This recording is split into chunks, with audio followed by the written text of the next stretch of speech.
The only thing I dislike more than speaking publicly is going first. But, well, I'll give it my go here. So Natural Fiber Technologies, we've been around a little while. My colleague Tam is not in the room at the moment, but you'll see him, short guy, curly hair, glasses. If you see him, he's a lovely guy. Go say hi. We're a great guy, but he's been at it a while. And he started the company back in 1998. After a distinguished career in the forestry industry. He kind of left that industry cynical about all the waste that was going on with the forestry industry, with the wood biomass and so on and so forth. And in 1998, when hemp was legalized, he recognized this really as an opportunity to make use of not only the wood residuals, but also residuals from agricultural crops, particularly hemp.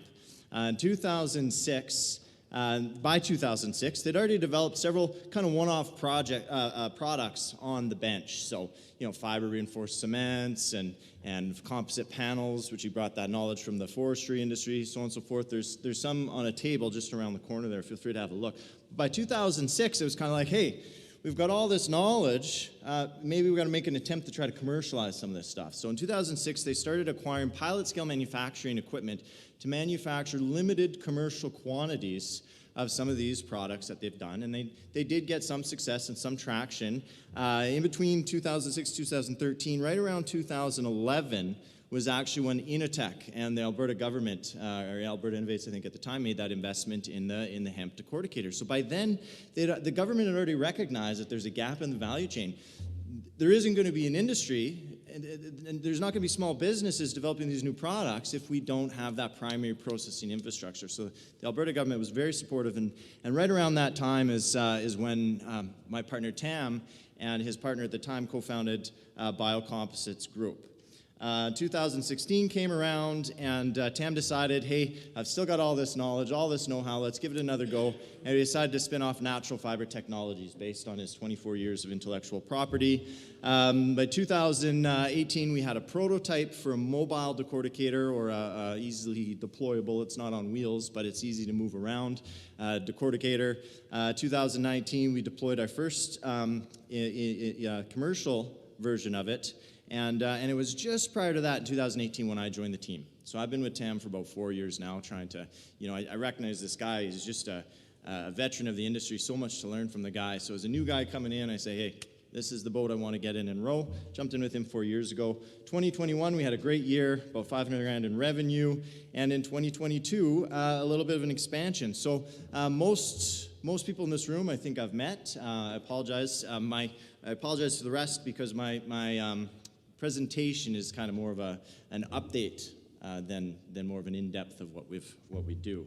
But essentially, Natural Fiber Technologies turns the hemp stock, the bast, and the hurd into bulk hurd and bulk fiber. And from there, it just opens up the possibilities, which I'm sure you're all aware. The people saying there's thousands of things you can do with it. Over the years, we've done auto parts, this truck canopy. Actually, it was great to see Clarence up here with the St. Agatha Hemp Oil Canada headquarters. This is actually their reception area. So we did that, everything you see there except for the glass and the light bulbs, and I guess the drywall is made out of hemp, so all that cladding and shelving. This is a co-working space in downtown Edmonton. They used our blocks and our cladding. This is kind of aesthetic purposes, same in their acoustic ceiling tile at the same place. Plastics has been something that we've been tinkering with for the last decade, and it's actually kind of evolved into probably what's going to be one of our main sources of revenue in the coming year, and I'll follow back up with that at the end. But there's always been a big problem in the industry, and that's turning that hemp straw into these products. You can't commercialize it without that processing infrastructure, in particular decortication. And decortication is challenging because it's typically multi-million-dollar, expensive. You need lots of straw being grown in order to be able to maximize the asset that you just invested in. So in 2018, we developed that little prototype on the trailer. It did about 1/4 ton per hour. The results, quality-wise, were incredible. We had a really clean separation of the hurd and the fiber, but it's a small unit. Our throughput wasn't great, so we scaled it up once more. If you look close, you can see Tam pitchforking some in. Well, their in-feed was only 3 feet wide. How are you going to feed a bale in that's 5 feet wide into a 3-foot wide in feed. So we said, okay, well, this worked. We back to the drawing board. We'll say what we learned, and we'll do another version. So these 2 units, we built actually 3 of them. So this is 2 of them. This was our second generation, and we called it the Hector because some people we meet have trouble saying decortication or decorticator. So it's hemp decorticator. We thought it was cute, so we kept it. So we call it the Hector. It's the second generation. Actually, the one up top, we've been operating on a farm just west of the city here for not too long. You can see it goes straight to condenser, fiber into a bale, the herd into a bag. From there, ship it wherever it needs to go. We compress it and hopefully reduce the GHG footprint of having to truck it everywhere. This is our second generation still, the H2.2. What happened when we went from a 3-foot wide to a 5-foot wide, well, our throughput went up, our quality, it had left some room to be desired or what have you. So we made a few modifications, in particular on the outfeed. And you can see the outfeed isn't that 12-inch tube, it's a much wider tube. So our throughput is up, and since then we've been making some modifications to improve the quality coming out. Now for us, we've been Tam's a veteran in the industry. It doesn't matter what comes out. We know how to make a product out of it. If crap comes out, we'll make product out of that crap. But to have a technology that we want to commercialize and share with other people, and not everybody has that knowledge. So we really want to dial this thing in so we're getting the high quality products so that we can disseminate this equipment all over the world. This is our de-baler prototype. It's way behind schedule. I could blame COVID. I'll partially blame COVID. But part of it is us having kind of lack of financing and lack of resources. We're a small outfit. Very specialized, but we don't have the resources some of these big guys. So this is coming along, and we anticipate our prototype being out July 2022. If this works the way we hope, we're hoping that our decorticator will be pushing about 2.5 tons per hour, which is significant when there's comparable equipment on the market. That's maybe in the $2-3 million range. Our unit would be down around $300,000.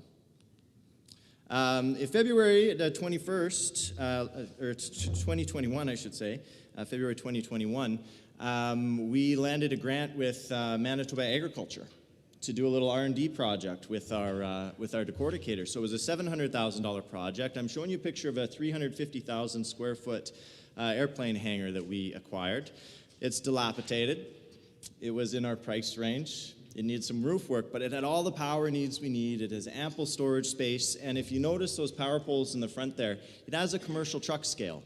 So we thought rather than getting a Quonset and a generator and the fuel and all that kind of stuff, we said, hey, this works for us. Worst case scenario, we've got thousands of dollars of timber that we can salvage.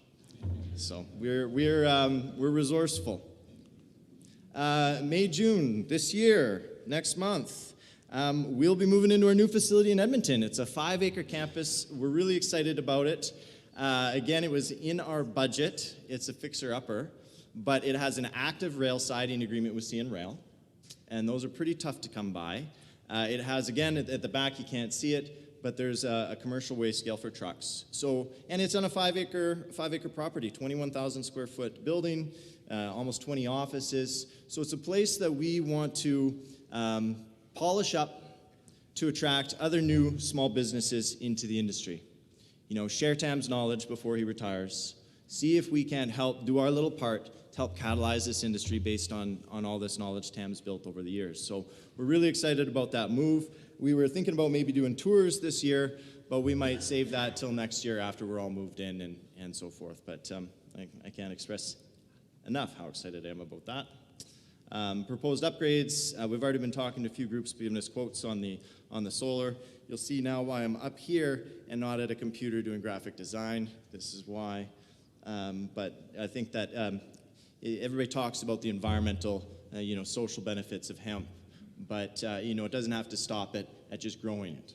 And I think it was either David Saltman or it was Andrew Potter who commented that this is how industry and manufacturing should be. We should be doing this with net zero, net neutral, whether it's carbon or we're protecting biodiversity or what have you. We really need to pay attention to the environment.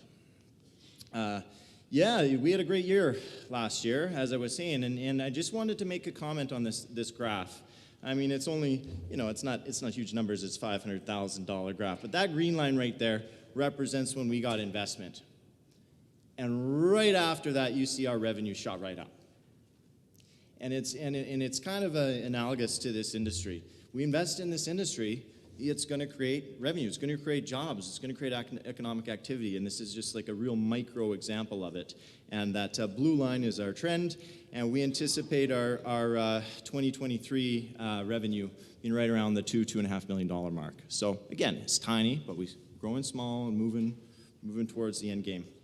I think that's everything I got for now, and I hope y'all have some great questions for me later when I'm on the panel. Unless I'm taking questions now. Perry? Shoot. Let's do that. Just off the top there, where's that plant in Edmonton? It's 18th Street and 66th Avenue. So quadrant-wise? Yeah, quadrant rise. So we got, it's south central. It's right close to the Anthony Henday. We got the Sherwood Park Freeway above us and the White Mud below us. Notice the rail line there. You betcha. Rail as well. Yeah, CN Rail, they've had an active siding agreement on it for years. And so when we bought the property, it came with that siding agreement. We actually didn't buy the property. We bought the company that had the property, so that that siding agreement came with us. Yeah. Any questions for Jesse? How many investors do you have? Well, I mean, I'd love to name them by name, but we've got three. Two big ones and two angels, and one in particular who really came in at a time to just help us kind of get over some of the struggles we were having, trying to finance our equipment, and really stepped out and took a risk on us, and it really it's made all the difference. We feel like the revenue we got now and where we're at, it's I don't know, it was a huge help at the perfect time. So is financing your biggest barrier, or just let me follow up on that. It's a good question. Is financing your biggest barrier, or do you have other issues that are really preventing you from growing your business? I mean, we've got the knowledge, we've got the facility now. I mean, and anything that we're lacking, manpower, or people power, I should say, so staff and talent, and even doing the leasehold improvements, it's all capital. I mean, if we had the investment, sure, we'd hire the talent and we would grow, and it'd be easier for us to collaborate. There's lots of people in this room we tried to collaborate with, but it's tough. You're broke. Nobody wants to work with you. You got an idea for something. You got some equipment. Nobody wants to take that risk. Go test it out yourself and come back after you proved it. So we put the work in. We got to that point, and we're open to collaborate. I think that's a good point. There's a lot of people in the room that are probably listening very carefully to what he's saying here and what they've already done. So there's some opportunities. Is your revenue and your contracts domestic or international?